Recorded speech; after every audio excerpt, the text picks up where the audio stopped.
use some of the best practice. I'm going to pass it to Dr. Tracy Joe, my colleague, and she's going to facilitate the next session. Thank you so much.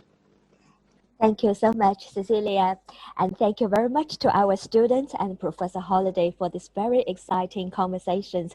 I've learned a lot of insights. Now we need to turn to our Hong Kong U teachers who will share us their teaching practices in online learning context. My name is Tracy Zhou. I'm the facilitator of this particular session. My name is Gavin Coates. I'm a senior lecturer in the division of in the division of landscape architecture in the Faculty of Architecture. And as such, I teach mainly courses to do with planting design and landscape technology, which is mostly to do with topography, drainage, contouring, all of this thing. Now, these issues, obviously the landscape is outside and the planting is outside, the topography is outside. So these courses have a very heavy field trip component. And so just to give you a quick picture of how that looked before COVID, we would go out and, of course, I'm showing the students various different plants, telling them the backgrounds, the stories behind how the plants have developed and what have you. We've been, for the last few years, using like a walkie-talkie system so that I can speak into a microphone and everybody can hear within the group, even if they're 100 feet away, they can hear. But you can still see the situation where people at the back, especially if I'm talking about a detail of something, are not able to see that all at the same time. But still, going out and getting out into the landscape, I think is a very important part of the course. So when in February, we really couldn't go out at all, and I actually started to do the field trips myself and video them. So I video recorded and then posted videos onto Facebook workplace sites, and and this has a couple of advantages. One is that I mean, you can go anywhere and just video. You know, you don't need to have any online reception in order to do that. You can get really close up to the details, or you can just show whatever you want. I used this system also for demonstrations for drawing techniques and other techniques for the assignments. So I would actually go through, physically do it, and get a teaching assistant to film me doing this, and I can explain the process. I also videoed quite a few, several interviews with various people involved in various landscape-related activities, in this case, environmental education. And so the advantages of this, it echoes actually quite a lot of the things that in Halliday and the students were just talking about. But the videos, and I'm not talking about live streamed at the moment, these are just videos that I would take and then later post onto Facebook Workplace. But they already give these advantages, which is a clear audio, clear visual accessibility. It's easy for the students to post queries, including pictures, right? So in the comments below each post, they can post something and say, well, what's this tree? What, you know, and then I can answer. It's retrievable. So the site becomes itself a resource, a reference resource that the students can use for as long as they are members of the platform. And the video collections also for, you know, have potential use. We haven't really explored this much yet, but you know, they have probable functions for analysis in future courses where people can look back at previous Facebook Workplace sites and analyze how effective they were. It's searchable, so you can type in a particular species or a location or keyword and find out all of the posts that are relevant to that. It's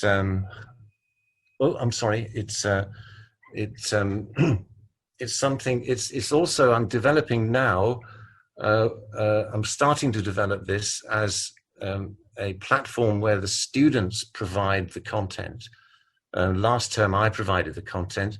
I will, in future, we'll be exploring this some more, where the students provide the content. For me, the advantages are that I can record anything interesting. It doesn't just have to be in lecture time. I can record anything I see at any time. I can vet what I'm saying before I post it. And I can see who's watching the videos. I can see who is actually clicking in or liking. I can use all of the information. I mean, last term I took 370 videos. I'm giving access to this term's cohort of students so that they can see, for example, seasonal change in plants. They can go back to February or March video and see what that plant was doing in the spring, which is quite different from now in many cases. And it's easy to share. Then we've moved on in my Common Core course, moved on to live streaming. For my Common Core course in the summer, we started off face-to-face, a mixture of face-to-face and online. But we had a total of 180 students, so it's absolutely impossible to do the site walk with everybody. So the site walk, with the help of the CAES, helped us to live stream the site walk to all of the students. And since then, we've used the live streaming in quite a few situations. And I'll just explain a little bit about that. You need, of course, somebody to film while you're presenting, and you need to direct that person, direct the other person to do this. One thing you can't see very well is where you are, right? Of course, when you're physically in a place, you know how you got there, but this live streaming means you've got to be very clear about where you're going. And you can see that we prepare maps in advance wherever we can to do that. The technology, we're just using mobile phones, the gimbal to keep the phone steady, battery pack, you need to have the internet and microphone, which means the camera can be a long way from the speaker. We've been using Twitch is the live streaming platform, Zoom for communications, and WhatsApp as well to keep in touch. So you can see there I am presenting, and then we have person number 2 who's on Twitch with the camera filming, and then person number 3 is on Zoom getting comments and questions from the students. And then this can be monitored either on site by another person or in the office somewhere. And of course we have the students who are watching this.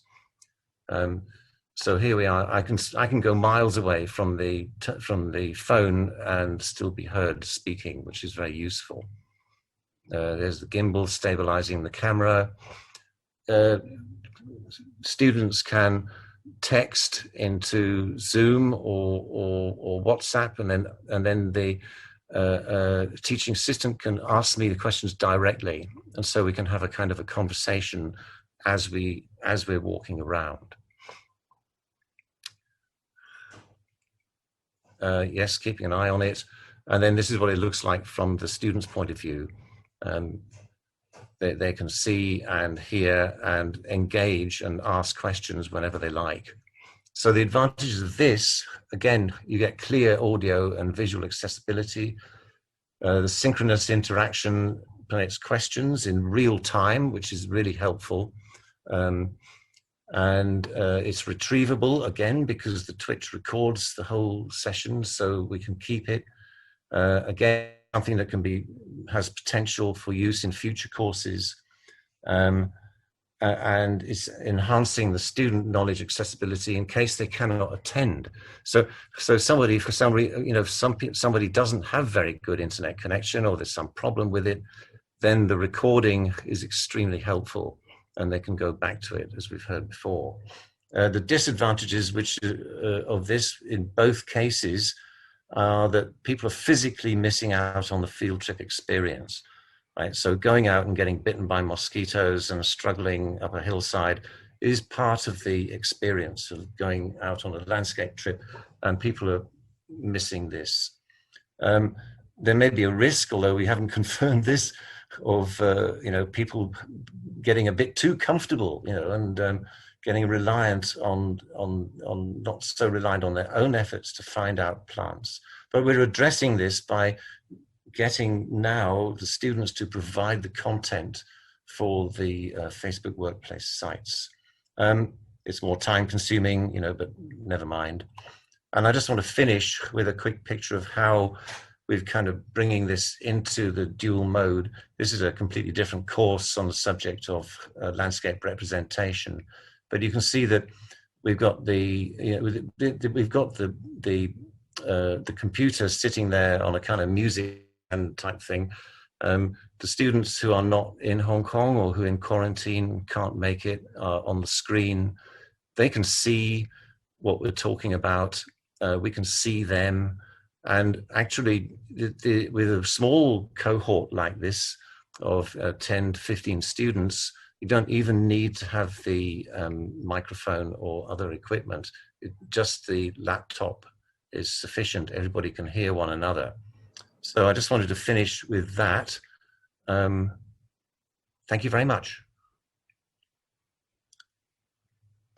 Thank you, Gavin. Sorry for a bit of technical issues. Oh, no problem. Yeah, and I really enjoyed, and it's amazing that you continue field trips, which is a big challenge for many teachers, and especially experiential learning, including field trips, is a distinctive component in Hong Kong youth curriculum, not only in architecture, but in many other subjects and disciplines. So there are several interesting questions. So Okay. one thing, maybe I pick up one question for you. So you've always talked about a variety of ways that you engage students. So a challenging question is, when we resume normal teaching and most students come back to campus, how would you leverage the inventions and innovations you've already done and make your future field trips more engaging, perhaps? Yes, thank you. I think we're thinking about this, obviously, because the students are starting to come back now, and that I think that we will continue with these media. It's certainly in some ways because it's retrievable. I think this is what probably the key thing is. The information is retrievable, and you know, you can watch it again and again, right? So I think that's very helpful, and I think particularly in the demonstrations for how to do the assignments or how to approach the assignments, I think that's something that students would benefit from being able to watch several times over. So yes, I think that we will continue using this kind of technology. I mean, and people can ask questions, you know, and it was mentioned before that people can ask questions who might not normally feel like asking questions, which is one of the sort of surprising things and benefits that has come out of all of this. But I really do want to be able to show the students physically how a Batlan Pha smells. You know, I mean, the scent, you can't get the scent over the video. And that's something that you really need to do. Thank you so much, Gavin. From what you said, I'm envisioning a totally new experience of experiential learning, combining technology, physical, walking, and all sorts of exciting things. So I'm aware of time, so I would like to thank you again and would like to invite the next speaker. So audiences, you are still very welcome to type questions. Sorry, we didn't pick every question to answer live, but we will try to answer it in question and answer. Okay, our next speaker is Dr. Rebecca Lam. Rebecca is from School of Chinese in Faculty of Arts. She was educated at the University of Hong Kong, has taught Chinese language in the Chinese Language Enhancement Program of Hong Kong U since 2010. Rebecca, please. Thank you. Thank you, Tracy. And please give me a second. Yes.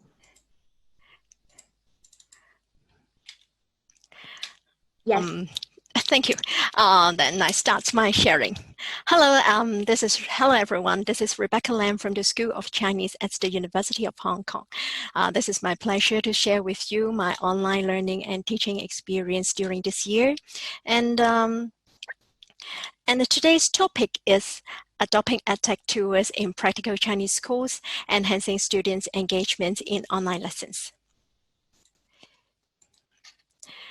For me, student engagement and students' participation are key factors to help students learn. But obviously, with the current and unexpected global situation, it has become more difficult to engage and maintain a highly participative class environment. So my in-class approaches had to be changed to match the circumstances. I was never very techy before. And in this semester, there are also 300 students in my course. So with so many students, it is really challenging to conduct interactive and engaging online lessons. So I did approach CETL for support and asked my colleagues, Dr. Richie Ho, for advice on e-learning. And you know what? I actually enjoy it. And I think my students do as well. Let me share with you my path to tech. At the end of August, I wanted to know more about my students and understand their challenges, preferences, and needs. So I conducted a pre-course survey online. The response rate was high. Over 85% students took the survey. Apart from answering the question we asked, some students expressed their worries and concerns about e-learning in the open-end comment section. This is a great opportunity for me to improve and prepare myself for the course according to my students' feedback. Moreover, collecting feedbacks helped me to build a bridge of communication with students, which apart from allowing me to understand them better, made them feel heard and seen. Some students really appreciate that they had the opportunity to voice their opinions. I also create pre-lesson interactive videos with 3 to 5 multiple choice questions embedded in the video by using Camtasia, which prolong the time students spend interacting with the materials. In my current course, we encourage students to learn not just in classroom, but also outside the classroom. We use a responsive and comprehensive platform, Yoko, for conducting out-of-classroom activities. Yoko has numerous functions which can help us enhance our students' engagement and facilitate a better learning environment. Yoko is also very helpful when assessing students' generic skills. There are many opportunities for students to learn more about Chinese in their daily life. We have asked them to pay attention to the environments around them and to try to look for some grammatical mistakes they come across with, or to find some typos or incorrect Chinese characters on the notice boards in the campus, road signs along the road, or in the menu in restaurants. They are asked to take pictures and captures of the mistake they find and post them onto the WhatsApp section in Yoko. Many students have actively participated in these activities. Students love this way of learning. Over 400 photos have been posted. Some examples shown in the photos are worth discussing. When students take photos and upload them on Yoko, they have to go through a process of analyzing and differentiating the words or sentences in order to discern which ones are wrong. This is their first learning process. The second learning process takes place when other students comment on the photos or ask questions about the Chinese usage in the photos. During this learning process, a lot of students are curious and take the initiative to check the dictionaries or credible sources for the correct answers. It's a compelling example of self-motivating learning. All the comments and answers inspire their peers to think or reflect on Chinese usage, thereby consolidating their knowledge in Chinese. Keeping a close connection with students is important in e-learning. We've used Youko as a platform for instant messaging. In order to register, all we need is an email address. Teachers and students do not need to disclose their phone numbers. Students can chat with each other informally, and teachers can also interact with students. Most students find this way more natural as it resembles their usual communication method. Also, Youko allows us to assess students' generic skills and let students know their generic competencies. Most of the employers today expect our students to be flexible, to show initiative, and to have the ability to undertake many different tasks. So generic skills are becoming more essential in job seeking. Apart from helping students excel in Chinese oral and writing skills, my course tries to embed generic skills into students with the support of the Teaching Development Grants. Firstly, we've used a validated and reliable instrument, the Generic Skills Perception Questionnaire Survey, which is already part of Youko. This tool allows students to assess the level of competence in generic skills, so students can have a better understanding of their strengths and weaknesses in this area. After that, we provide students with a set of assignments which we have designed to strengthen their generic skills.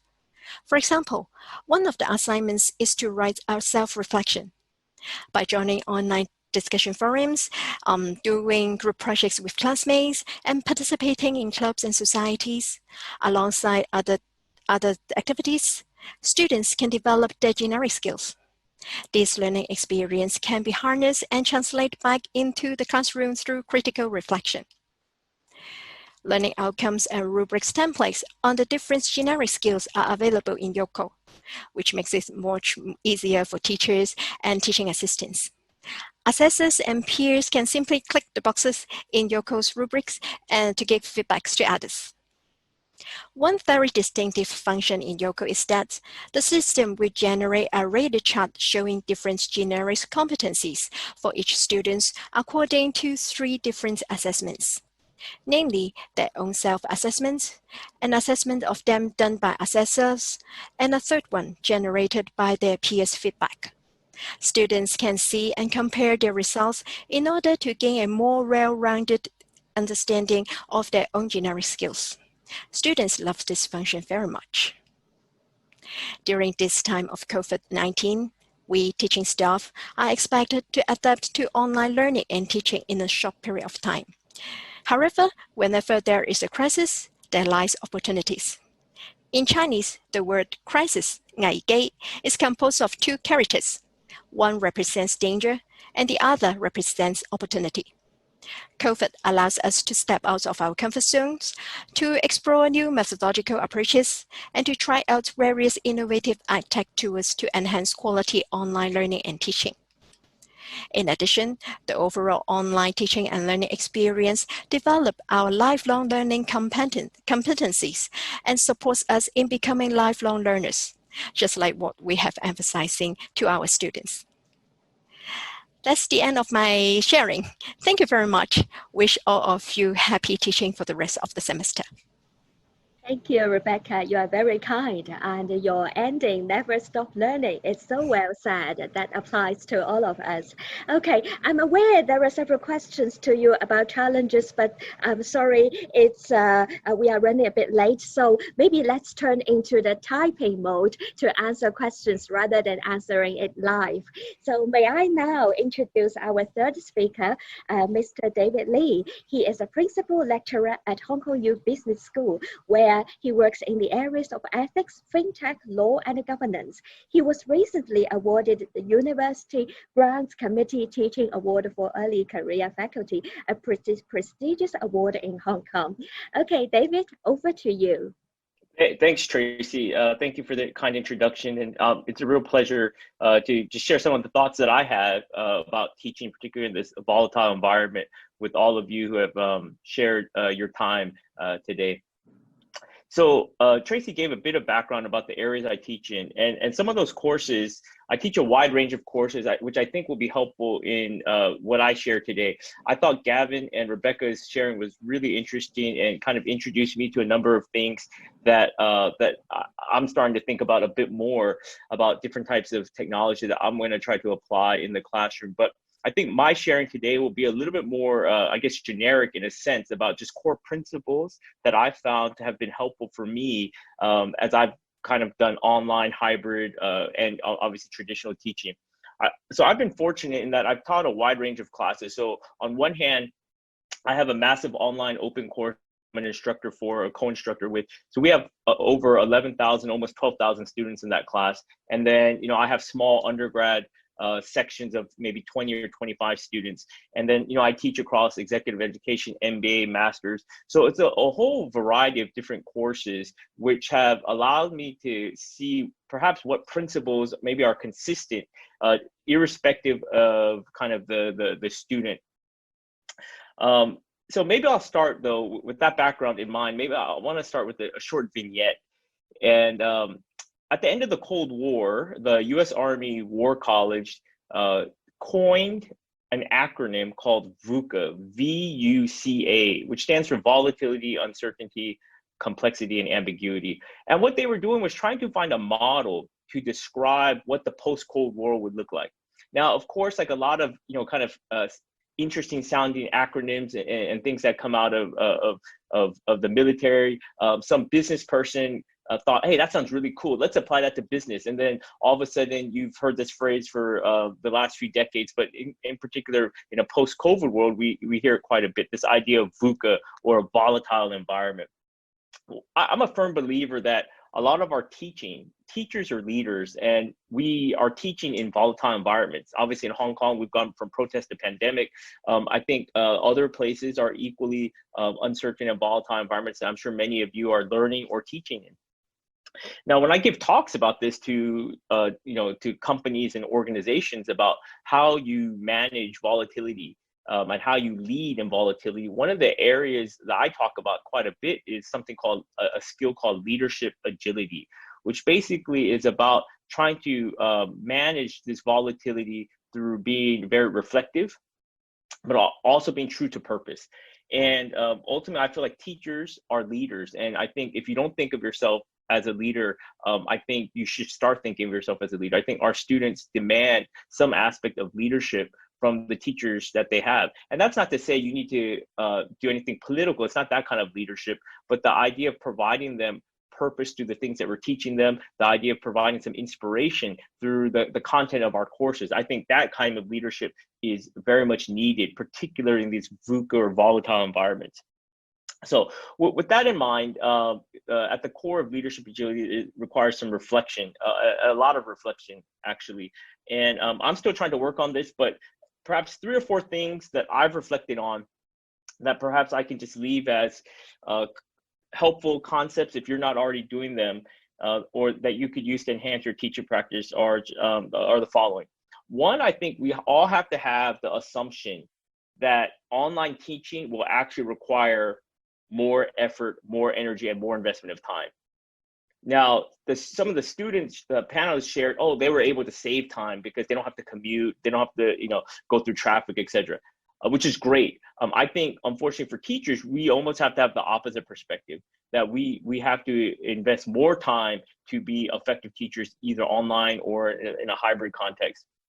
And that may require us to do things that we historically haven't done, or apply things we would normally do, but put it in an online context. So a very easy example, when I do online or hybrid teaching, I will not leave the classroom. I will not leave the Zoom session until all the students leave. And I'll tell them once we're done with our talking discussion, I'll say, hey, I'm happy to stick around in the Zoom for as long as people want to answer questions. And invariably, I'll have 5 or 10 students stick around, and we end up having a longer discussion.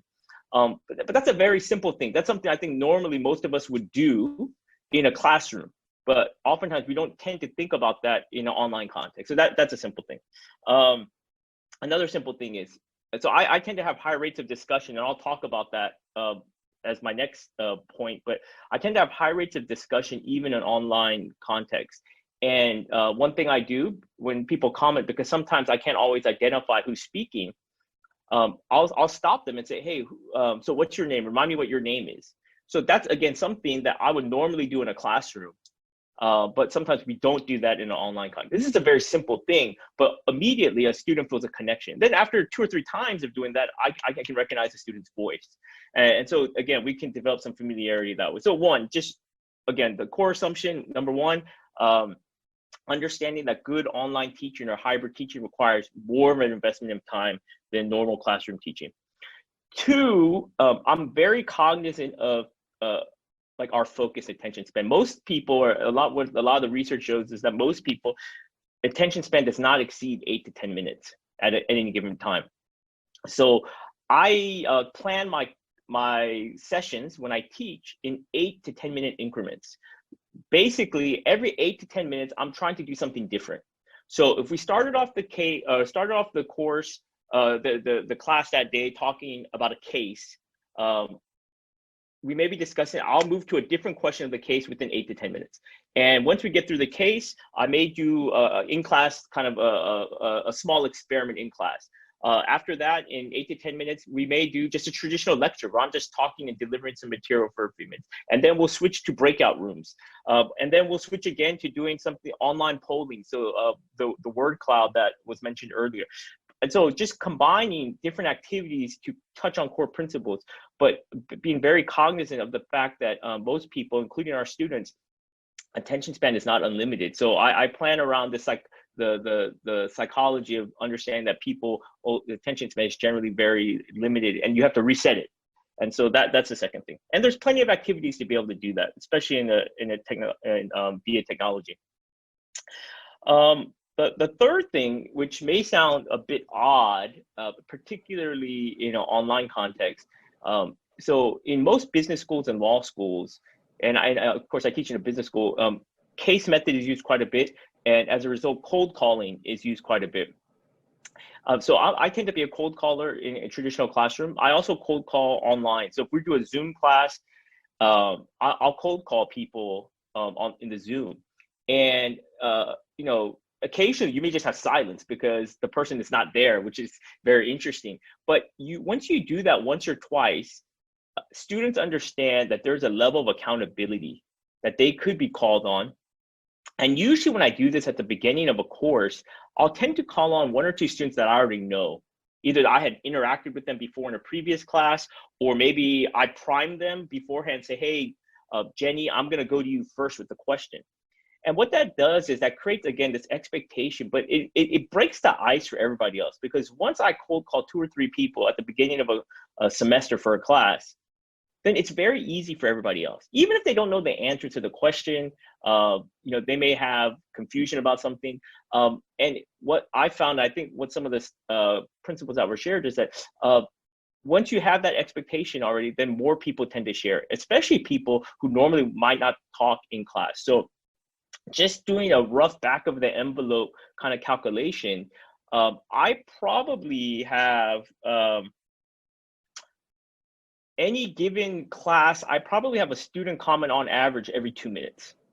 So if I have a 100-minute class, like basically a 2-hour-long class, I have students generally commenting at least every 2, if not 3 minutes at most, or at least. So the selective use of cold calls creates opportunities to create expectations in class, but also opportunities to create engagement. And then maybe just the last thing I'll share, because I think Tracy's giving me a look that my time is coming to an end, is I think it's important to be aware of simple things like because we can't pick up on verbal cues, so we have to overemphasize other things. So that could be being more aware of lighting, being more aware of our voice, having better intonation, over-exaggerating certain gestures, using hand and facial gestures more than you normally would. I think those are pretty key. And then lastly, which a lot of people don't do, I find in online teaching is, I would say for a lot of the courses, even though I'm delivering it virtually, I stand, I don't sit. Even though there's nobody in the class, sometimes I will just set up in a classroom and stand in the classroom by myself while I deliver, because that allows me to have the energy and the perspective of being in the classroom. And I found that students have responded well to that. So those are just some of the principles I had, willing to invest more time, understand that it's gonna take more time, be aware of time and attention spans. So this idea of fixed attention spans. And then lastly, the selective use of cold calls. So thank you. Thank you, David. I can see your approach is very dynamic, touching the human side, the cognitive side, and many different important aspects of learning. So in terms of time, could I invite you to go to Q&A? There are some questions waiting for you. So at this moment, could we invite Dr. Dirk Schnieders from Faculty of Engineering? Dirk graduated with a diploma degree from the Dortmund in 2004 and received master's and PhD in computer science from the University of Hong Kong. Currently, he is a lecturer at the Department of Computer Science, Hong Kong U. Dirk, please. Yes, Tracy, thank you very much. Let me also try to share my screen. Yeah. Give me a moment, please. Yeah, it's fine. Looking good. Okay, great. So thank you very much. Now I'm going to share 5 strategies for online teaching. So no big deal, just 5 strategies. And they involve using technology for teaching. And I employ these in teaching a course here in the Faculty of Engineering at Hong Kong U. And the course I'm going to talk about is Computer Programming 1. So this is a course I'm currently teaching, but this picture that you see here is old. This is not from the current offering, obviously. This is a compulsory course. A lot of students, we got 500 students there. And pre-COVID, what did we do? Well, we invite them to come to the classroom and we lectured them for 2 hours in the Grand Hall once a week. Now, as we really know, the real learning actually takes place in the tutorials, right? So of course, we also have that. We have 2 hours of tutorials every week as well. And students have the opportunity to do hands-on learning there, right? So we consider this so important, it's actually compulsory for our students to attend the tutorials, at least in the past. That's what we did, right? Now, during the tutorials, students are working in groups and they are presenting their results, their solutions to the challenges that we give them in groups in front of a smaller, tutorial subclass. And this really provides excellent opportunities, right? Think about it. Students are communicating with each other, right? They're talking, they're trying to find solutions. I will also be able to track their progress. I can figure out if they really understand what I've taught them earlier. So this was really important. But how about now? The COVID-19 version, right? Computer Programming 1, 500 students. We're doing everything online. So there's no face-to-face for this particular class. All learning activities are online. So on the following couple of slides, I'm going to talk a little bit about these strategies that I mentioned earlier, the 5 strategies that we employ. And the first one, and this one I think is really important, is creating an engaging and vibrant discussion forum, an online discussion forum, where students are eager to participate and actively post questions. Not only that, maybe they will even answer questions by other students. So this will really enforce, effective communication, and it's peer teaching, right? Students answering each other's questions. And this is especially important in larger classes, in particular when you only have the online, as we have right now. Now, looking at the statistics for the current offering, it's quite vibrant. So if you look at the top here, this is the analytics that we've generated. There are a total of 832 questions as of this morning, with more than 1,000 answers and an additional 1,000 comments. So we have roughly 3,000 posts already in this discussion forum. And this course We started it early September, so this is roughly 1 month. So it's quite active. So what's our secret? How come students are so eager to participate here? Also, I want to point out this one. I've anonymized some of the names here of students. The top answerers, number 1, okay, this student right here, more than 100 answers, so it's actually a student. It's not one of our staff, as you see these yellow tags that you see there behind the name. That means it's a staff. And the number 1 answer is, in fact, a student. So it's pretty good. So what's our secret? Why do our students actively participate in the discussion forum? And I believe one of the key points is that we allow students to post anonymously. They are hiding their name from others, but just students. We can still see their name because, in fact, we reward them for active participation. Also, just as it's the case with other social media, you are able to like a post from others. You can like your own post as well, I suppose, which I did here, as you can see. That's why this has a red heart. So I liked my own post. And you can also see how many views does your post have. Okay, so this maybe encourages you to post more next time. For us, what's also important, because this is an engineering course where you have to do programming, you can actually put code right in the forum, and you can run the code, and you can actually see it run right in the forum post. So this is really useful sometimes for our student to do that. Now, when other students answer a question, staff have the ability to click on this tick right here, this yellow tick that you see there. That means, okay, I accept this answer as correct. So we don't have to answer every single question if it has already been answered by another student. And also other students can see if that particular answer is correct. Of course, you can also decline and lock threads and so on. So it's really convenient. And finally, I actually took this screenshot just this afternoon while I was preparing my slides. You can always tell how many users are online at the moment. So for example, I was surprised to actually see there were 145 students online, but then I realized that the assignment deadline is coming up tomorrow. So probably students are very busy working on the assignment. Strategy number 1, okay. Now, how about number 2? This is really important as well. Provide feedback. And we provide instant automatic feedback to most of the tasks that we give students. So our tasks are of this form where you have a programming problem and you have to type the code to solve the task. Now here, what you can do, you can just type your code on the right-hand side in this window, and then you can check if it's correct by clicking on the mark button, and you will directly get feedback. We have a number of test cases, and we compare what is expected versus what you have right now, and we tell students what the difference is.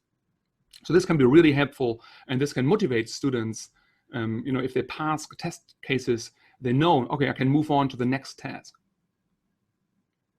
Now, this also allows us to track the learning progress very accurately of our students.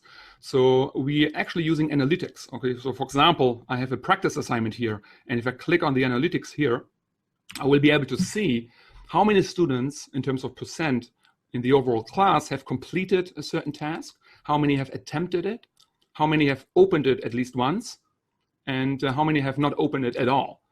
Right? So this can actually tell me what's the current progress in the class. So this goes further. You can actually click on some of the individual submissions, and you can go into the details to see when exactly have students passed the test cases. Or if they haven't, you can actually click and learn more about why they haven't passed the test cases. And this can be done per subclass. So we have subclasses of just 15 students, and we have an individual student TA who is responsible for that particular subclass. And that student TA should go, we instruct them to go once a day and see what's the current progress and identify any potential problems and contact the students and ask them, what's wrong? Can I help you? Do you need help in completing these tasks? The fourth strategy is to provide individual feedback. Now, the autograder is nice. because it tells us what's the current progress in the class, it helps students, but sometimes you can't really pass the test case and you don't know why, and you keep trying. And we identify these cases automatically. We receive emails, and we will then look at the particular case. We look into it by clicking, in fact, on these submissions, and then we click on this feedback button there, and then we can actually provide students with individual feedback for each line of code that we have there. So this is very important as well, and goes hand in hand with the automatic rating. And finally, strategy number 5. This one is super important.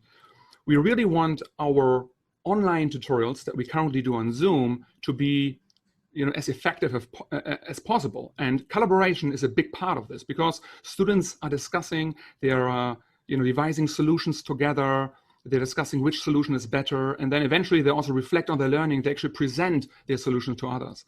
And our tool actually allows this, so you can click on share, you can invite others to your code so that you can collaboratively work on the same solution, maybe in different files, maybe in the same file, and then you can use this tool, to collaborate together and come up with solutions to certain problems. Yeah, so these are the 5 strategies that I would like to share with you. So in summary, I've put them here again. So create an engaging and vibrant discussion forum, provide automatic instant feedback, track the learning progress, provide early and frequent individual feedback, and enable collaboration of students. So yeah, that's it. Thank you very much. Thank you so much, Dirk. It's not difficult to tell that you are from computer program. Your slides have fully demonstrated that, and your 4 or 5 strategies are simple but very powerful. Again, could I invite you to go to Q&A to see if there are any questions waiting for you? Without further ado, I think, but do let me thank all the 4 speakers from Hong Kong U sharing with us your wonderful teaching experience during very challenging times. And